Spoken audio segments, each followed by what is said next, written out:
ഇപ്പോൾ കഴിഞ്ഞ ഒരു 20-30 വർഷത്തിന് കൊണ്ട് നമുക്കറിയാം റുമറ്റോയ്ഡ് ആർത്രൈറ്റിസിൻ്റെ SLEയുടെ എല്ലാം ഓട്ടോഇമ്മ്യൂൺ ഡിസീസ് വാതരോഗങ്ങളുടെ ചികിത്സയിൽ ഭയങ്കരമായിട്ട് വ്യതിയാനം വന്നു, ഭയങ്കരമായിട്ട് പ്രോഗ്രസ് വന്നു.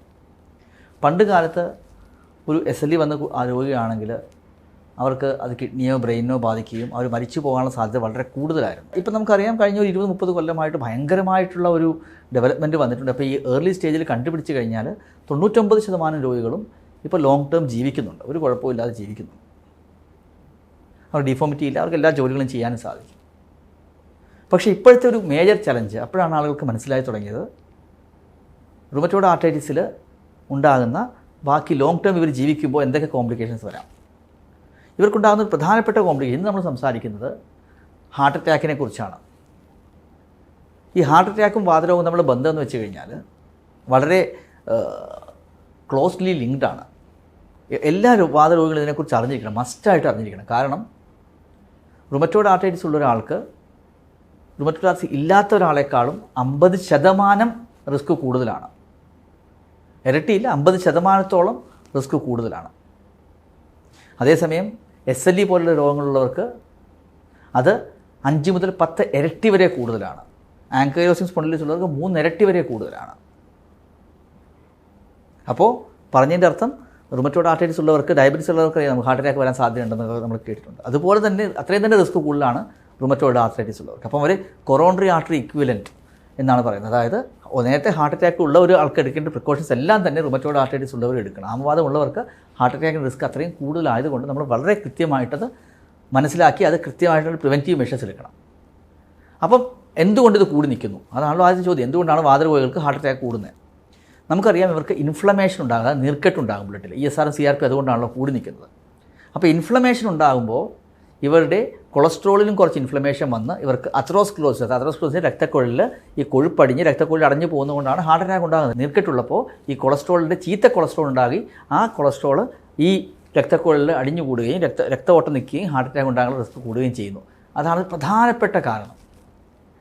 2 പ്രധാനപ്പെട്ട കാരണം നമുക്കറിയാം. സ്മോക്കിംഗ് ഉള്ളവർ, ഇപ്പോൾ ഫോർ എക്സാമ്പിൾ റുമറ്റോയ്ഡ് ആർത്രൈറ്റിസ് ഉള്ള കുറച്ച് സ്മോക്കേഴ്സ് കാണും. അത് ആക്റ്റീവ് സ്മോക്കിംഗ് ആകാം, അല്ലെങ്കിൽ പാസീവ് സ്മോക്കിംഗ് ഹസ്ബൻഡ് സ്മോക്ക് ചെയ്യുന്നു, വൈഫിന് റുമറ്റോയ്ഡ് ആർത്രൈറ്റിസ് ഉണ്ടെങ്കിൽ വൈഫിന് റിസ്ക് കൂടുതലാണ്. അപ്പോൾ പാസീവ് സ്മോക്കിംഗ് ആക്റ്റീവ് സ്മോക്കിംഗ് രണ്ടും മോശമാണ്. മൂന്നാമത്തെ പ്രധാനപ്പെട്ട ഒരു കാരണം എന്ന് പറയുന്നത് കൊളസ്ട്രോൾ ഇവർക്ക്, കാരണം ഇവരുടെ ഫിസിക്കൽ ആക്ടിവിറ്റി ബാക്കിയുള്ള അത്രയും ചിലപ്പോൾ ചെയ്തെന്ന് വരത്തില്ല. അങ്ങനെയുള്ളപ്പോൾ ഇവർ എന്ത് പറ്റും, ഇവരുടെ കൊളസ്ട്രോൾ കൂടുകയും അവർക്കത് കാരണം ഹാർട്ട് അറ്റാക്ക് വരികയും ചെയ്യാം. നാലാമത്തെ ഒരു പ്രധാനപ്പെട്ട കാരണം സ്റ്റിറോയിഡുകളുടെ എക്സസീവ് യൂസ്. സ്റ്റിറോയിഡ് കുറേ നാളത്തേക്ക് യൂസ് ചെയ്ത് കഴിഞ്ഞാൽ സ്റ്റഡീസിൽ കാണിച്ചിട്ടുണ്ട് അത് ഹാർട്ട് അറ്റാക്കിൻ്റെ റിസ്ക് കൂടാനുള്ള സാധ്യത കൂട്ടുന്നു. പിന്നെ 5ാമത്തെ ഒരു കാരണം എന്ന് പറയുന്നത് നമ്മുടെ കോമൺ ആയിട്ട് യൂസ് ചെയ്യുന്ന ടൊഫാസിറ്റി പോലെയുള്ള ഡ്രഗുകൾ സൂക്ഷിച്ച് യൂസ് ചെയ്തില്ല എങ്കിൽ അത് കറക്റ്റായിട്ട് ടൊഫാസിറ്റി യൂസ് ചെയ്യുമ്പോൾ കൊളസ്ട്രോളിൻ്റെ ലെവൽ കൂടും. അതുപോലെ തന്നെ ടോസിലിസുമാബ് എന്ന് പറയുന്ന ഒരു മരുന്നുണ്ട്, ഈ ഒരു വാദത്തിൻ്റെ വേറൊരു മരുന്നാണ്. അത് യൂസ് ചെയ്യുമ്പോൾ കൊളസ്ട്രോളിൻ്റെ ലെവൽ കൂടും. അത് കൺട്രോൾ ചെയ്തില്ല എന്നുണ്ടെങ്കിൽ ഡെഫിനറ്റ്ലി ഹാർട്ട് അറ്റാക്കിൻ്റെ റിസ്ക് കൂടും. അപ്പം ഇത്രയും കാര്യങ്ങൾ കൊണ്ട് കുറേ കോംപ്ലക്സ് ആയിട്ടുള്ള കാര്യങ്ങളാണ്. എങ്കിലും പ്രധാനപ്പെട്ടൊരു കാര്യം ഈ അസുഖം കൺട്രോൾ ചെയ്യുക എന്നുള്ളതും അതുപോലെ മരുന്നുകൾ സൂക്ഷിച്ച് യൂസ് ചെയ്യുക എന്നുള്ളതുമാണ്. അപ്പോൾ നമുക്ക് എന്താണ് ചെയ്യാൻ സാധിക്കുക? അപ്പോൾ നമുക്ക് ചെയ്യാവുന്ന 2-3 കാര്യങ്ങളാണ് നമ്മൾ ഇതിൽ പ്രധാനമായിട്ട് ചെയ്യേണ്ടത്. പ്രധാനപ്പെട്ട കാര്യം അസുഖം കൺട്രോൾ ചെയ്യുക. അതാണ് ബിഗ്ഗസ്റ്റ് റിസ്ക് ഫാക്ടർ. ബാക്കിയെല്ലാം നിങ്ങൾ മറന്നാലും ഇതാണ് ഏറ്റവും ഇമ്പോർട്ടൻറ്റ്. ഇപ്പോൾ റുമറ്റോയ്ഡ് ആർത്രൈറ്റിസ് ഉണ്ടെങ്കിൽ നിങ്ങൾ റെമിഷനിലോട്ട് കൊണ്ടുവരും. അസുഖം പൂർണ്ണമായിട്ട് നിയന്ത്രണത്തിൽ വന്നു കഴിഞ്ഞാൽ ഹാർട്ട് അറ്റാക്കിൻ്റെ റിസ്ക് വളരെ കുറയുന്നു.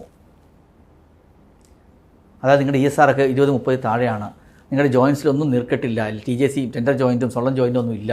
നമ്മൾ പലപ്പോഴും കേരളമൊക്കെ വരുമ്പോൾ -28 കാൽക്കുലേറ്റ് ചെയ്യും. -28 നല്ല രീതിയിൽ ഒരു 3 കുറവാണ് എങ്കിൽ നിങ്ങളുടെ റിസ്ക് വളരെ കുറവാണ്. 3.2 താഴെയാണ് വളരെ റിസ്ക്, ഹാർട്ട് അറ്റാക്ക് വരാനുള്ള റിസ്ക് വളരെ കുറവാണ്.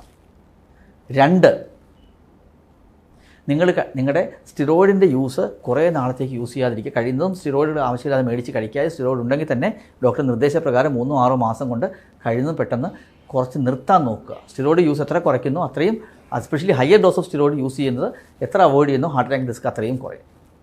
3ാമത്തെ ഒരു പ്രധാനപ്പെട്ട കാര്യം ഡയബറ്റീസും ഹൈപ്പർ ടെൻഷൻ. നിങ്ങളുടെ ഈ അസുഖവുമായിട്ട് ബന്ധപ്പെട്ടതല്ല, ബാക്കി ഷുഗറുണ്ട്, ഷുഗർ കറക്റ്റായിട്ട് കൺട്രോൾ ചെയ്യുക. ഷുഗറും വാതരോഗവും അല്ലെങ്കിൽ ഹൈപ്പർ ടെൻഷനും വാതരോഗവും ഒരുമിച്ചുണ്ടെങ്കിൽ ഡെഫിനറ്റ്ലി ഹാർട്ട് അറ്റാക്ക് റിസ്ക് വീണ്ടും കൂടും. അപ്പോൾ ഡയബറ്റീസ് കൃത്യമായിട്ട് കൺട്രോൾ ചെയ്തുകൊണ്ട് പോവുക. നിങ്ങളുടെ ഹൈപ്പർ ടെൻഷൻ ഉണ്ടെങ്കിലും ബ്ലഡ് പ്രഷർ കൃത്യമായിട്ട് കൺട്രോൾ ചെയ്തുകൊണ്ട് പോവുക.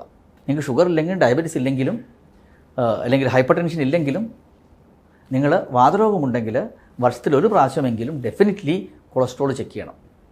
എന്നിട്ട് അത് LDL-ൻ്റെ ലെവൽ, LDL എന്ന് പറഞ്ഞാൽ ആണ് ഏറ്റവും ഇമ്പോർട്ടൻ്റ് ആയിട്ടുള്ള ചീത്ത കൊളസ്ട്രോൾ. LDL 70 താഴെ, ഒരു 100 താഴെയെങ്കിലും വെക്കുക. 70 ആണെങ്കിൽ വളരെ നല്ലത്, പക്ഷേ 100 താഴെയെങ്കിലും വെക്കുക. അതെങ്ങനെ വെക്കാൻ സാധിക്കും നമുക്ക്?